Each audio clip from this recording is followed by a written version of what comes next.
মুসা আলাইহিস সালাম আল্লাহর সাথে সরাসরি কথা বলতেন। ওয়াকাল্লামাল্লাহু মুসা তাকলিমা, সুবহানাল্লাহ পড়েন।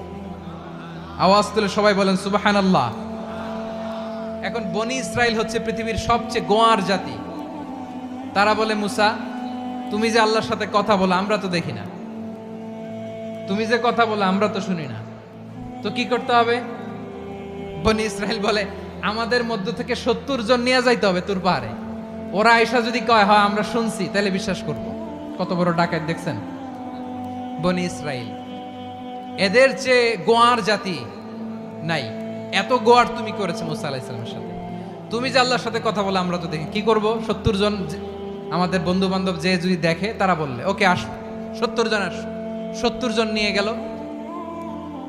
মুসা আলাইহিস সালাম হারুন আলাইহিস সালামকে খেলাফা দিয়ে গেলেন, আল্লাহ ওনাকে নবী বানালেন। মুসা আলাইহিস সালাম বললেন, হারুন খবরদার, বনি ইসরাইলের মধ্যে তাওহীদের বাণী